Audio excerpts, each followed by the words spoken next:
Racing certainly runs in the Schumacher family, with Michael's younger brother Ralph driving for the BMW Williams team.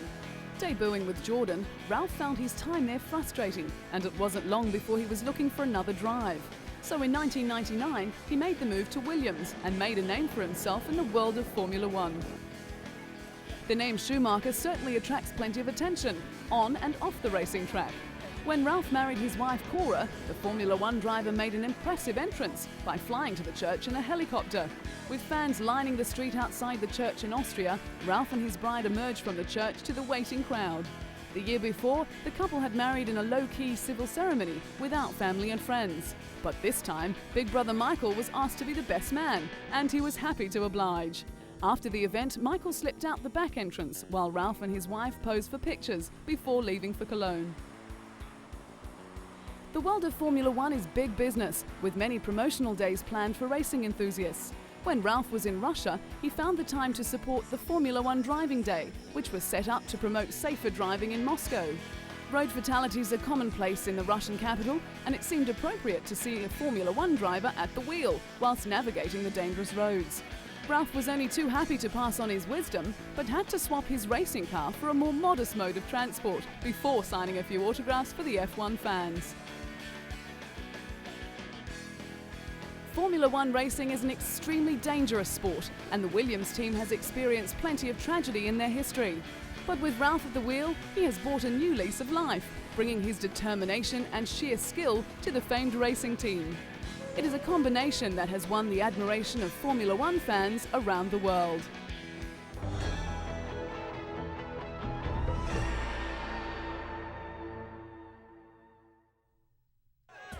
The allure of sport attracts fans from all walks of life, and the glamour of Formula One brings out the brightest stars.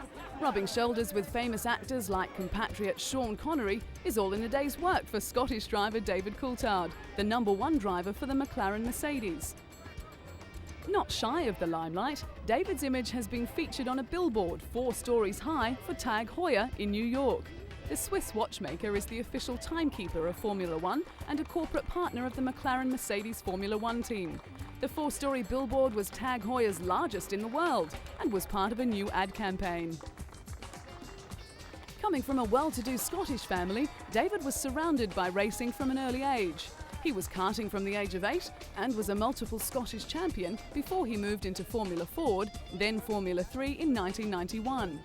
It was that year that David fought a season-long battle for the title with Rubens Barrichello, with the Brazilian eventually coming out on top. David's Formula One career began in 1994 in difficult circumstances. He was thrust into the spotlight when he replaced the legendary Ayrton Senna after his fatal crash. At the time, David was driving for the Williams team, who were dominating the sport at the time, and was sharing a seat with Nigel Mansell. The next season with Williams, driving alongside Damon Hill, David won his first Grand Prix in Portugal, beating both Michael Schumacher and his own teammate, finishing 3rd for the season with 49 points. The following year was to see the move to McLaren, partnering Mika Häkkinen. But without a competitive car, David struggled throughout the year.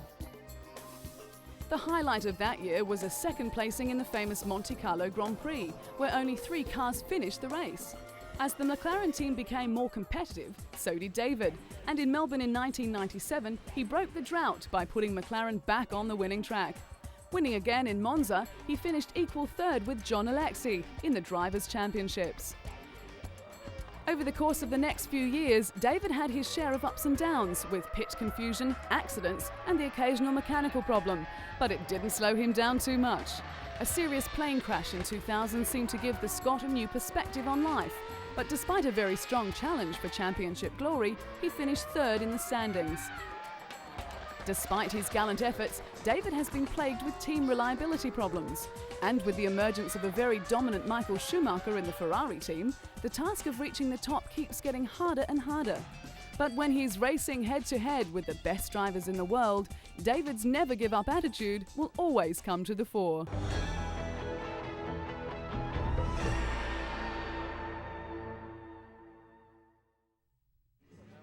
On a 4-day Ferrari team skiing holiday at the Madonna di Campiglio resort in Italy, Rubens Barrichello and his teammates made the most of the pre-season getaway. At a go-kart race on ice, Rubens put all his past skills of karting to the test as he, teammate Michael Schumacher and test driver Luciano Berti raced each other, displaying their usual skill and aggression and even finding time for a trick or two on the way. Nearing the end, the trio crossed the finish line together, bringing back memories of the controversial finish at the Indianapolis Grand Prix in 2002 that had fans up in arms and team orders banned. But controversy aside, Rubens has amazing talent. His debut season in 1993 with Formula One was sensational. He may not have ended the season with the points tally that he deserved, but he certainly proved that he was one of the best drivers in wet conditions, as well as entirely competent in the dry. The Brazilian went from Jordan to signing a multi-year contract with the new Stewart Ford team, but the move proved to be a disaster. He then received the call to go to Ferrari as teammate to Michael Schumacher. It was a tough job, but Rubens was strong enough to cope, and in 2000 he took his first win in the German Grand Prix.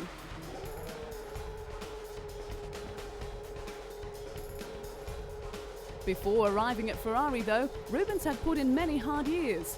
The Jordan team began to suffer from reliability problems, even though the Brazilian had some brilliant results. 1996 proved to be a disappointing year, and Rubens parted ways with the Jordan team. Signing with Stewart Ford proved no better, with engines failing, despite the return of his personal performance. A superb second place at Monaco in 1997, one of the few times the car actually made it to the line, was a testament to his speed in wet weather conditions. But Rubens needed a car that would enable him to finish a race in order to make any progress as a driver, as well as to motivate himself, and he found that with Ferrari. But since joining the influential Ferrari team, the FIA pressed new rule changes designed to make Formula One cheaper and more exciting. With the spiralling costs required to compete at the highest level, the governing body announced a deal to keep the circuit from shrinking to 8. But the sport's richest teams, like Ferrari and Williams, balked at some of the ideas. Formula One has been dominated by Ferrari, with the team winning 15 of 17 races in 2002. But smaller teams are struggling to compete with the Italian giant, and with Ferrari's ability to secure the talents of Rubens Barrichello and Michael Schumacher, they are sure to stay on top of the championship's table.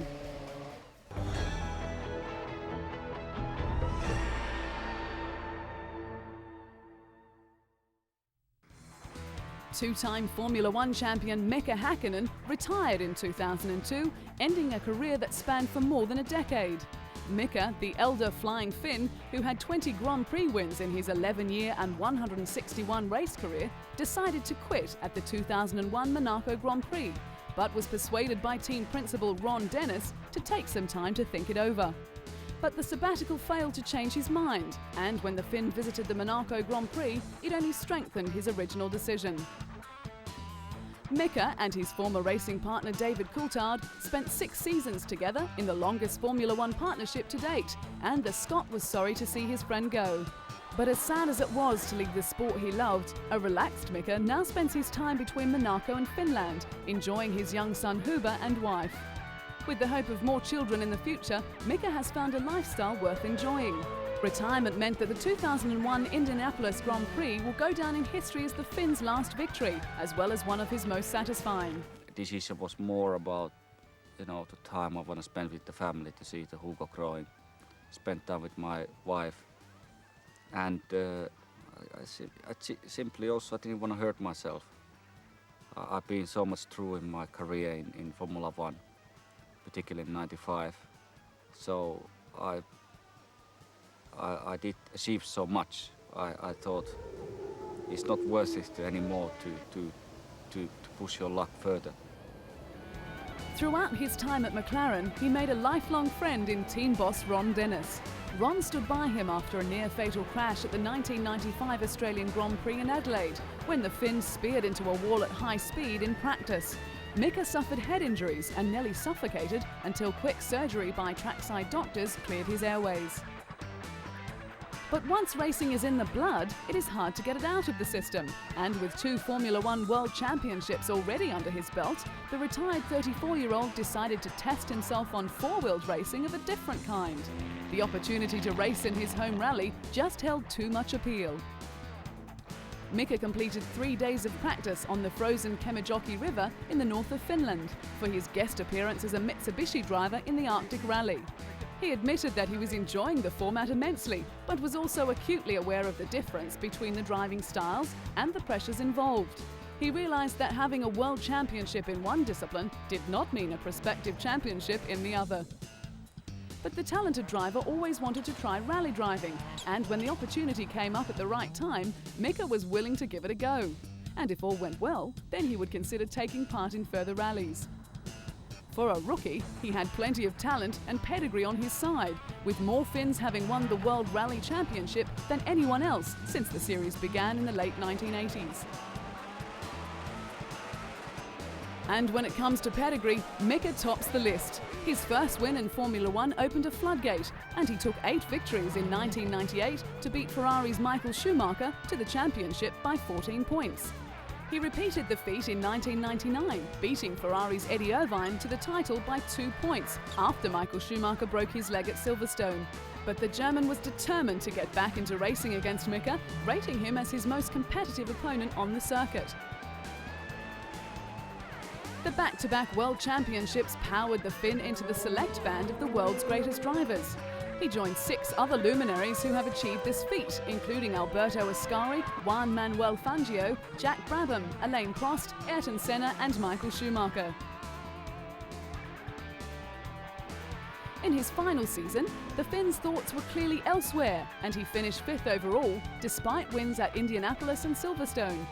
Both victories came after he had made up his mind to quit.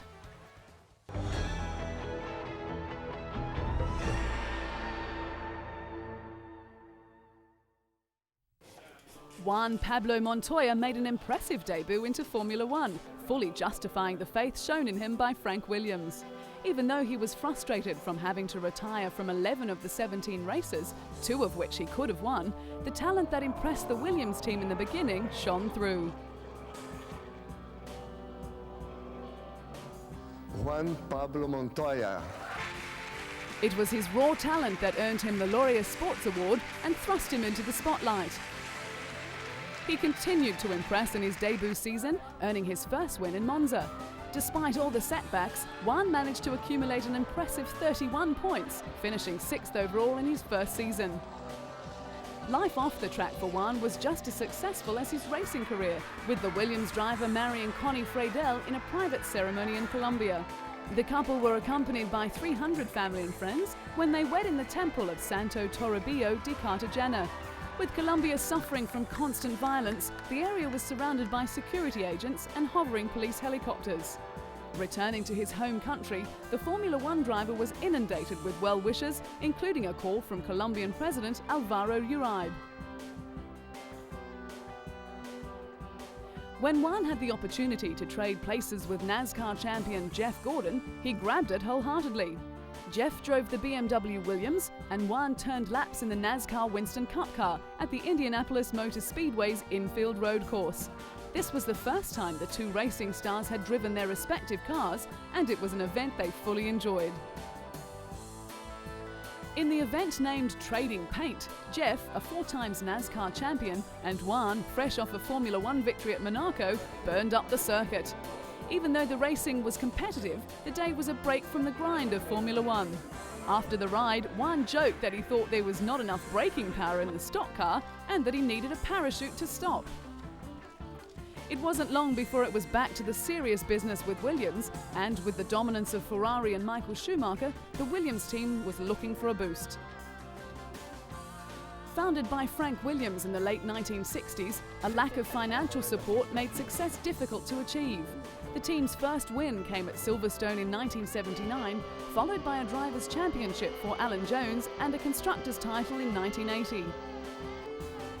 In 1986, Frank Williams was involved in a road accident which left him paralysed. Despite the trauma, the Williams drivers, Mansell and Piquet, dominated, with Alain Prost claiming the championship. Frank realised a dream when he signed Ayrton Senna, but it turned into a nightmare when the brilliant Brazilian driver was killed at Imola. This left Damon Hill in the driver's seat, winning the title in 1996. It was in 1999 when Frank acknowledged the talent of Juan, organising a swap deal for the Colombian to take up the role in the Chip Ganassi team. There he flourished, taking the kart title in his rookie year. He claimed 7 wins throughout the season, as well as 7 poles, becoming the youngest champion in the history of the sport.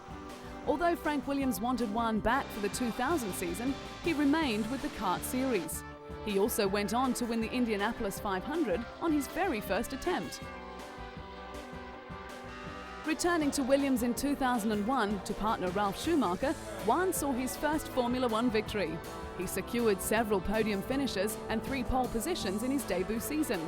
A tussle with Michael Schumacher when the Colombian refused to back down to the German, and a fierce confrontation with Jacques Villeneuve caused quite a stir on the track, and his aggressive driving style has become a trademark for the fiery Williams driver.